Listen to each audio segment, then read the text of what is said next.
With Siel's relics in Tiamat's hands, Tiamat posed a real threat to both Ilias and Asmodeans. Finding out Tiamat has been hiding in Tiamaranta, both factions decided to attack the stronghold. Moments before this attack, Tiamat is visited by Israfel, who provokes her. She gets angry and turns into a dragon, showing the true power of Siel's relics. A powerful battle occurs, with Tiamat clearly being in the advantage. With Asmodeans and Ilias almost defeated, Karun shows up and distracts Tiamat with smoke bombs to rescue the surviving soldiers. Karun, the leader of the Rayan, takes the Ilias and Asmodeans to Kamar, the capital of his home place Sarpan, where the Rayan reside. He imposes his will where Asmodeans and Ilias cannot attack each other and should focus on the task at hand, defeating Tiamat and reclaiming Siel's relics. Kaizenel and Marketan, each lords of their factions, reluctantly agreed, for they could not take the chance that the Rayans would become allies to the opposite faction. Despite the reluctancy of Ilias and Asmodeans to work together, the alliance proved to be a success, as they were pushing Tiamat against the corner. They slowly fought their way into the Dragon Lord's own castle.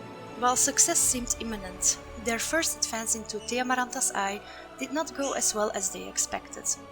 Surprised by the lack of control by Karun's will in there, it was not long after both factions focused their force on each other, while afterwards being ambushed by Balor. Rayans soon intervened. Disappointed and betrayed, they retreated.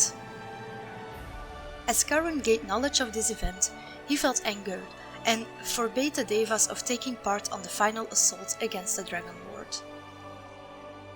As things established in Sarpan, mysterious Balor scouts were spotted around the region. They were sent by Tiamat in order to find the only being with the ability to neutralize the relic's power, Oriata, who is an ancient protector whose location has been unknown for several years.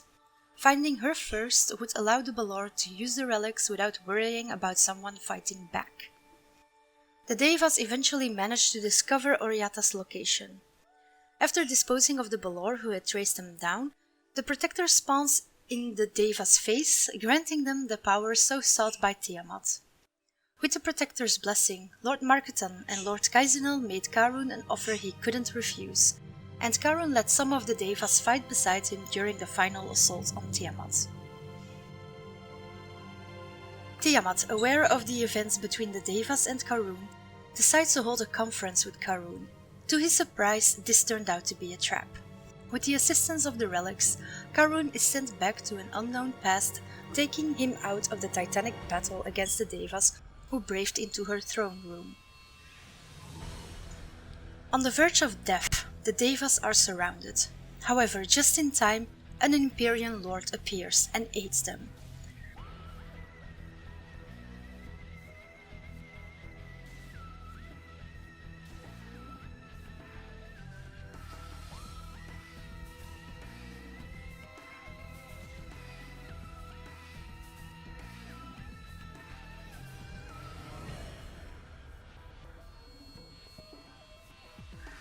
Tiamat stands before them as a real threat, with the relics empowering her. However, after nullifying their presence due to the Protector's blessing, Tiamat fell dead. With the power of the relics temporarily neutralized, Tiamat's doings were reverted.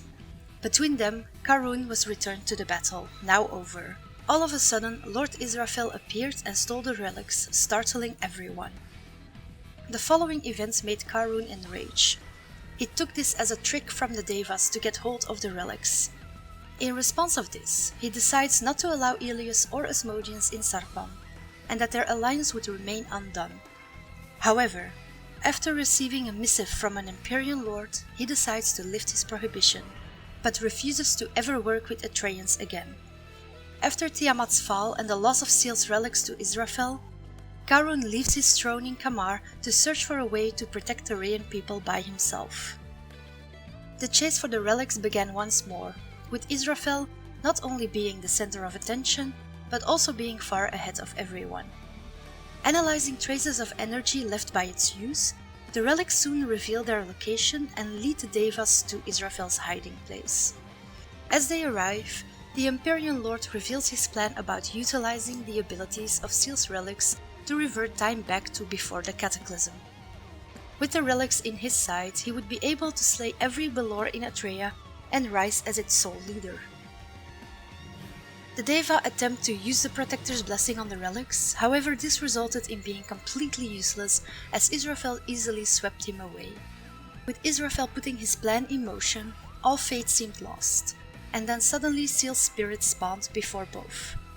Her blinding presence frightened Israfel. The lady then lit the room with great strength, putting an end to her relics and Israfel. The daeva, confused about the events, told the tale only with the highest ranked allies. With the relics now gone, a calm time begins. Siel's and Israfel's involvement still remains a secret to most daevas and Rayans.